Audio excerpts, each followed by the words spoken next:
আমরা কি বুঝেছি?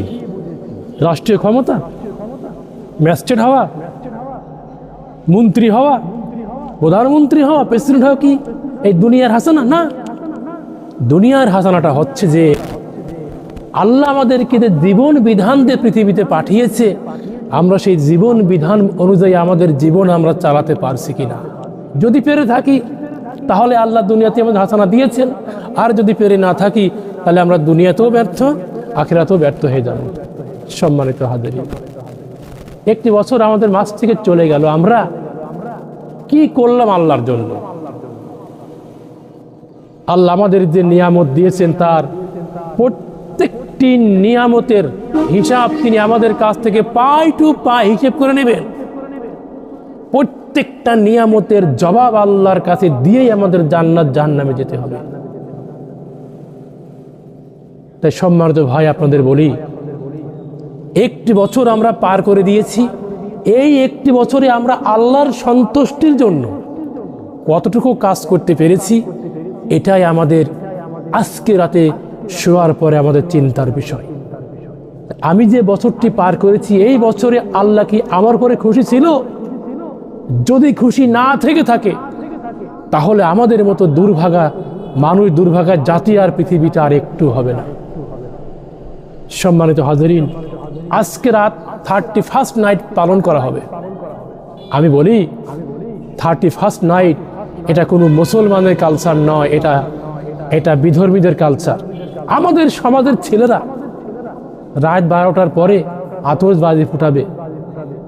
আমি তাদেরকে বলি, ও আমার সন্তানেরা, ও আমার ভাইয়েরা, রাত 12টার পরে আতশবাজি না ফুটিয়ে তাহাজ্জুদের নামাজে দাঁড়িয়ে আল্লাহর কাছে কাঁদেন, আল্লাহ বিগত দিনে যে ভুল ত্রুটি করেছি, আল্লাহ তুই আমাকে মাফ করে দেও। আল্লাহ সামনের বছরটা যেন আল্লাহ তোমার দিনের পথে, তোমার দিনের মতো, তোমার আইন, তোমার রসুলের আদেশ মতো যেন আগামী বছরটা আল্লাহ চালাতে পারে, সেই তৌফিক আমাদের দান করো।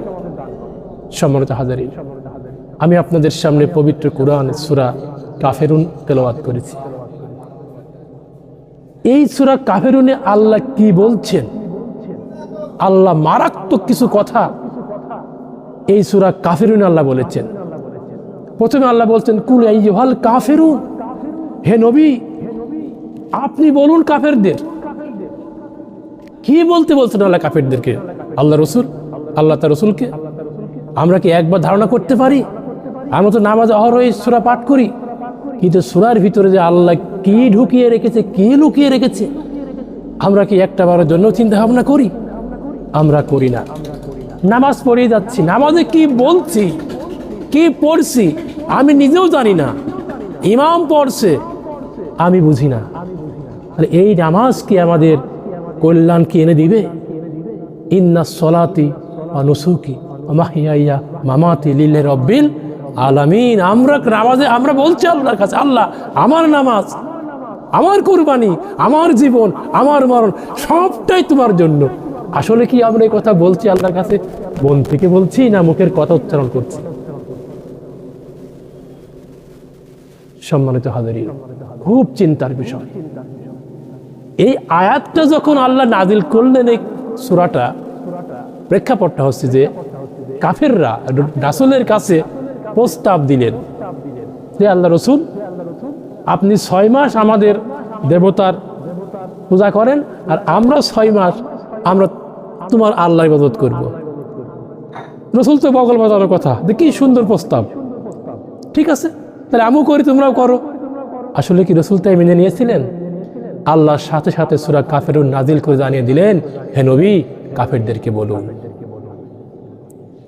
তোমরা তার ইবাদত করো, আমি তার ইবাদত করি না, আর আমি যার ইবাদত করি তোমরা তার ইবাদত করো না। এই শব্দটা আল্লাহ কেন 3 বার দিলেন? একবার দিলেই তো হইতো। লাস্টে মারাত্মক কথা বলেছেন আল্লাহ সুবহানাহু ওয়া তাআলা। কি বলেছেন? লাকুম দীনুকুম ওয়ালিয়া দীন। তখন রসুল বললেন, তোমাদের দিন তোমাদের কাছে, আমার দিন আমার কাছে। আমাদের দেশের আলেম ওলামা বলে যে তোমাদের ধর্ম তোমাদের কাছে, আমাদের ধর্ম আমাদের কাছে। এই কথা বলতে কোনো কাজে আসলো না, এখানে দিন শব্দ ব্যবহার করা হয়েছে।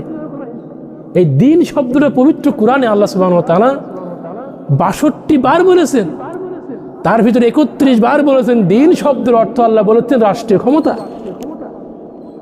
আর আমরা দিনটাকে নিয়ে গেছি ধর্মের ভিতরে। এই জন্য আজ আমাদের এই দেশের এই মুসলিম সমাজ ৯০% মুসলমানের রাষ্ট্রে আজ কোরআনের দিনটা প্রতিষ্ঠিত হলো না কেন? শুধুমাত্র আমাদের মতো আলেমদের কারণে। কারণ কোরআনের যে মেন মেসেজ আমরা এই বাংলার মুসলমানদের কাছে পৌঁছাতে এখনো পারি না। সম্মানিত হাজারিন, তখন আল্লাহ যেহেতু বলছে কুল আইয়ুহাল কাফিরুন, হে নবী আপনি বলুন, তো নবী তো এখন নেই, বাংলাদেশে কাফিরও এখন নেই, তাহলে কি এই আয়াত কি মানসুখ রহিত হয়ে গেছে? মানে এই আয়াতের কার্যক্রমতা নেই? রসুল যেহেতু নেই, তাহলে এই দায়িত্ব এই দেশে এই পৃথিবীতে কারা পালন করবে? যেহেতু এই আয়াতের রহিত হয় নাই, মানসুখ হয় না, এই আয়াতের আদেশ এখনো জারি আছে। যেহেতু দুনিয়াতে রসুল আসবে না, তাহলে এই কুল আইয়ুহাল কাফিরুন এই শব্দটা কাফিরদের কারা ধরিয়ে দিবে? আমরা কি এই নবীর জায়গায় কি আমরা উত্তরাধিকার হতে পেরেছি? অথচ আমরা বলি আল উলামা ওয়ারাসাতুল আম্বিয়া, আলেমরা হচ্ছে নবীগণের উত্তরসূরি। আসলে কি আমরা নবীগণের উত্তরসূরি হতে পেরেছি? এই কুল আইয়ুহাল শব্দ যদি কিয়ামতের ময়দানে আল্লাহ প্রত্যেকটা আলেমের কাছে প্রশ্ন করে, তোমরা কি এই আদেশে এই আয়াত পড়ো নাই? আমি কি তোমাদেরকে বলি নাই কুল আইয়ুহাল কাফিরুন? তোমরা কি এই শব্দটা কাফেরদের কোন কোহরে পৌঁছে দিয়েছো? কি জবাব দেবো আমরা? এখন যদি আমাদের লোকে বলে যে আমরা তো ৯০% মুসলমানের দেশে, এখানে তো আর কাফের নেই, তাহলে এই কুল আইয়ুহাল কাফিরুন এই শব্দ আমরা কেন ব্যবহার করব? এখন আসেন আমরা দেখব বাংলাদেশে কত পার্সেন্ট মুসলমান আছে। আল্লাহ সুবহানাহু ওয়া তাআলা পবিত্র কুরআন স্পষ্ট বলে দিয়েছেন, সূরা মায়েদার ৪৪ নম্বর আয়াতের শেষের অংশ, ওয়ামান লাম ইয়াহকুম বিমা আনজালাল্লাহু ফাউলাইকা হুমুল কাফিরুন। পরিষ্কার কথা আল্লাহ বলে দিয়েছেন। আমরা তো বাংলার জমিনে কাফের খুঁজে পাইনি। কাফের কারা আল্লাহ এখানে বলে দিয়েছেন। আল্লাহ এই আয়াতে কোনো জাতিকে মেনশন করে কথা বলে নাই, এখানে দুনিয়ার সমস্ত মানুষকে উদ্দেশ্য করে আল্লাহ কথা বলেছেন।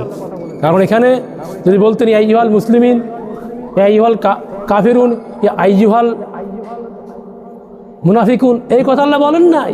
আল্লাহ বলেছেন ওয়ামান লাম ইয়াহকুম বিমা আনজালাল্লাহু ফাউলাইকা হুমুল কাফিরুন।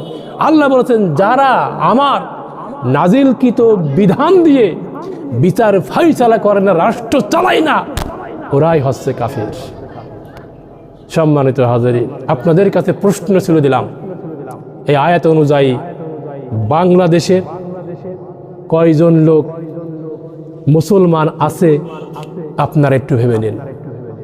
৫৪ বছর দেশ স্বাধীন হয়েছে, এই বাংলার মসনদে আজও কোনো হিন্দু প্রধানমন্ত্রী হয়নি, হিন্দু প্রেসিডেন্ট হয় নাই, সবই মুসলমান। অথচ আমরা কি এই কোরআন দিয়ে কি আমরা বিচার ফাইসালা করেছি, রাষ্ট্র চালিয়েছি? তাহলে ১৯৭২ সাল থেকে শুরু করে ২৫ সাল পর্যন্ত বাংলার জমিনে যারা রাষ্ট্রীয় ক্ষমতা এসেছে, এই আয়াত অনুযায়ী তাদেরকে কি বলা যায়? প্রশ্ন আপনাদের কাছে রেখে দিলাম। সম্মানিত হাজিরিন, আমরা কি কত বড় ভুলের মধ্যে আছি। কোরআন প্রতিষ্ঠার আন্দোলন যার আমল নামাই থাকবে না, কিয়ামতের ময়দানে আল্লাহ তাকে তার বান্দা বলে স্বীকারই করবে না।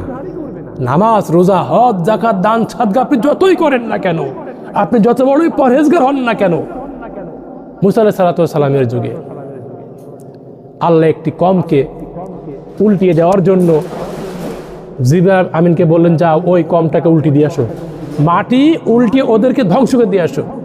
জিবরাইল আসলেন, এসে দেখলেন যে একজন বুজুর্গ ব্যক্তি, দাড়ি চুল পাকা, একেবারে সাদা ধবধবে বুজুর্গ ব্যক্তি পাথরের ভিতরে বসে আল্লাহ জিকির করছে। জিবরাইল ফিরে গেলেন, যে বললেন, ইয়া রব্বুল আলামিন, ওখানে তোমার এমন একটি বান্দাকে আমি দেখলাম যে ৪০ বছর ধরে আপনার ওই বান্দা আপনার গুণগান করছে, তাসবিহ করছে, তাহলিল করছে, আমি এজন্য ফিরে আসছি। আল্লাহ বলেন, জিবরাইল তুমি কি ভাবছো আমি জানি নে? ওকে আমি চিনি নে? তুমি কি মনে করছো আমি বুঝি না? যাও আগে ওকে দিয়ে শুরু করো, কারণ ও